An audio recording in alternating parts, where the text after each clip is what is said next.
سلام دوستان عزیز. شعری که امشب براتون تدارک دیدیم شعری است درباره شب یلدا از خانم توران شهریاری.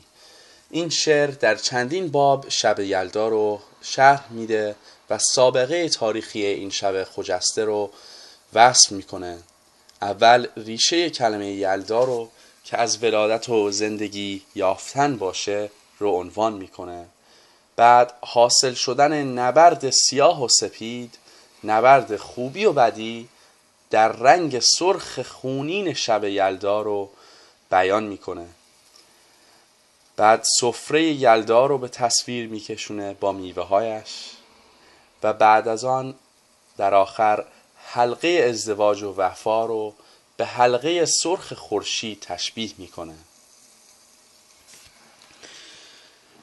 مهر رخشا نکوترین چهر است، شب یلدا تولد مهر است. چون که از روز اول دی ماه، روز گردد بلند و شب کوتاه.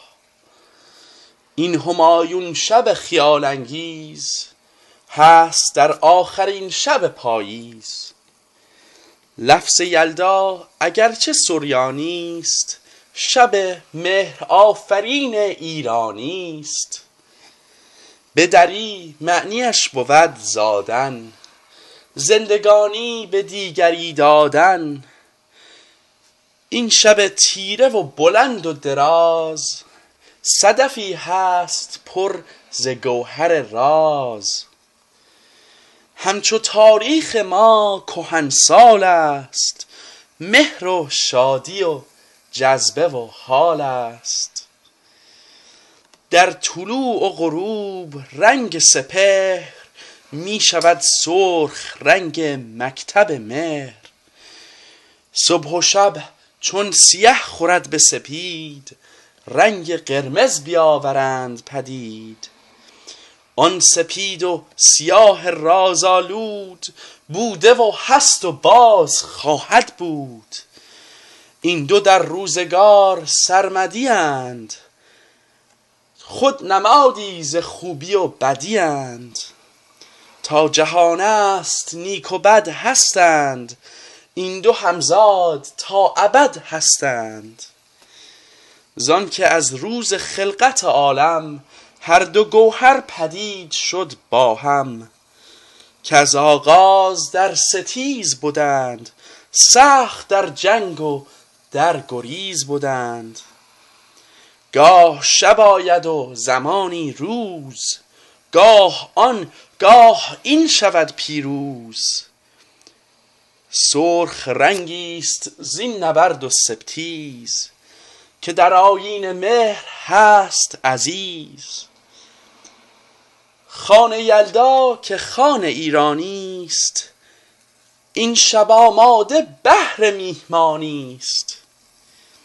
میوه بر آن نهند و شیرینی، وان دگر خشکبار آیینی.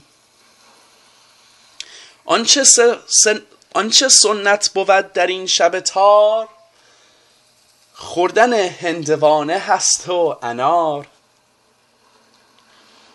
زان که این هر دو سرخ و گلفامند، میوه سرخ فام ایامند. هر که او راه مهر را سپرد، شب یلدا از این دو میوه خورد. مهر پیوند مردمان و خداست، مهر پیمان مردمی و وفاست.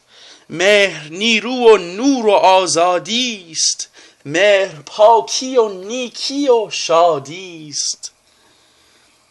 به خدا و به خلق دل بستن، عهد و پیمان خویش نشکستن. مظهرش حلقه ای چو خورشید است، که نشان از وفای جاوید است. اینک این حلقه خجسته اثر، هست آذین دست هر همسر. کیش مهر است بر چنین بنیاد، بر چنین پایه خجسته نهاد. تشکر میکنم از همه شما و شب یلدای فرخنده و خجسته‌ای براتون آرزومندم.